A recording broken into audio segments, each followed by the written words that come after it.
think, issues. and across the board, when we have a deadline, we need to enforce that deadline across the board, as far as the election is concerned, as far as training of judges, as far as when we expect names of us of judges, across the board. Well, let me comment on that just from a different perspective. I agree that, you know, everybody should try and get the judges in within the deadlines, but if you say that September 24th is the last cutoff date, well, then you're going to be filling those positions with over-the-counter judges. So you're going to have the same training issue, you'll just have a different person to train. I don't quite agree with that because Well, we let me can finish select. up. Let me finish on this also. And I do think it is essential that to the maximum extent possible, whoever is going to wear the D tag or the R tag be a bona fide D or R. And I don't think there's any question that in past years, many of the over-the-counter Republicans have not been Republicans. So to the extent that we're extending deadlines for both parties, this wasn't an extension just for the Republicans, it was an extension for anybody, Democrats or Republicans, to bring in a valid judge. I think that furthers the goals of the system. Now, that has to be balanced with training and all of the rest. It has to be balanced with performance. But I think it's more important to relax the deadlines in favor of getting honest-to-goodness judges who are the check and balance system that's needed. I'm gonna go on the record here. After 11 years on the state board and now 16 years on the Chicago board, I'm getting to a point where whether they're D and R makes secondary importance to me. I want Q under the name of the judges, quality, knowing what they're doing. That is the first thing we need to look at. We're spending way too much time worried about D or R instead of quality, intelligence, commitment, civic commitment to the democratic process, quality. And that's what I'm after.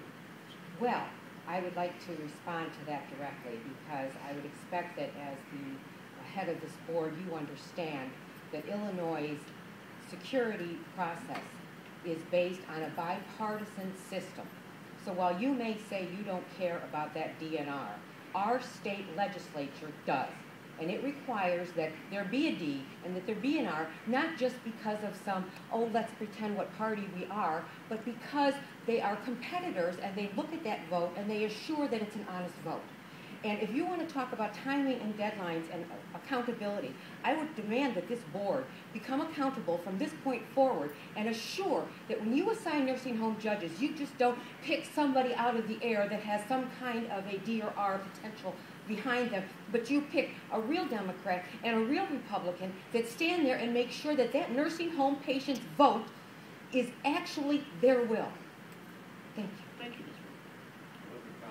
As long as we're having this discussion, you know, maybe the idea, and we've kicked this around in previous years, is that judges should be less chosen on the basis of party allegiance. And maybe there's a role for an independent judge.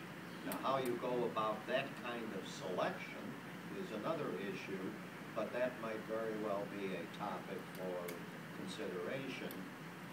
Sharon, on the nursing home voting, my understanding was in the overwhelming number of cases, there might be a few exceptions, the Republican nursing home judges that were assigned were from the panel of judges that had been approved by the county chairman.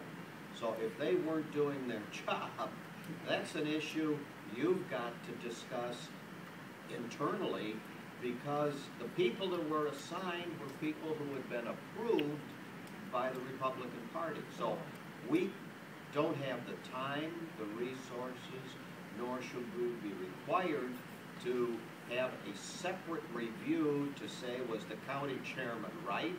Is this really a valid R or D. If the county chairman signs off, that's as far as this board should go. Correct, I would agree with that. I wasn't questioning that. As a matter of fact, I think the board did step up to make sure that in this election, November, that you did have as good of representation as you could.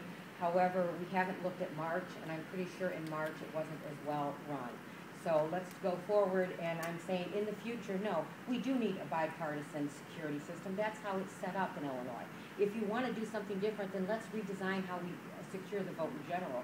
But until that time, your responsibility is to reinforce a bipartisan security system. I just want to say one more thing to that. I wasn't going to, but the bipartisan system doesn't work, Ms. Meroni, if you have an incompetent person as a judge. They can't make a partisan decision if they don't know the law or the rules or how to administer the polling place. In fact, it's even more dangerous to our two-party system if you have someone there completely without capabilities to make proper decisions, because they don't know what to do. So the whole system breaks down with incompetence. D, R, hair washing party, Green Party. Incompetence destroys all that. And that's where I'm coming from. All righty. Boy, lively discussion debate. Boy, this is fun. That was more exciting than the election. Thank you, Mr. Meroni. I hope you understand that your opinions are valued here. You do challenge us, which we appreciate. And our discussion here, while maybe animated and vigorous, represents all of our concerns to get it right. So we don't agree with everything you say, but we listen to you and respect you. And I hope you do the same. With that, is there anything else to come before the board? Well, I had one judge one time who was functionally illiterate. In a way, we put her on putting ballots into the machine, and she couldn't read them, so it didn't make any difference whether she saw them or not. That's my point exactly. And who But you cares could whether have they're one of Democrat or those in the Republican, precinct. Right. Yeah. All righty. Anything else to come before the board? Hearing none, I'll take a motion to recess until our next regularly scheduled meeting. Mr. Scanlon, will that be for? That would be for Tuesday, November 27th, 9 a.m. Also scheduled for the canvassing proclamation. Canvassing proclamation. Okay, Motion thank to you. adjourn. All right. Second, all's in favor? Aye. Thank you.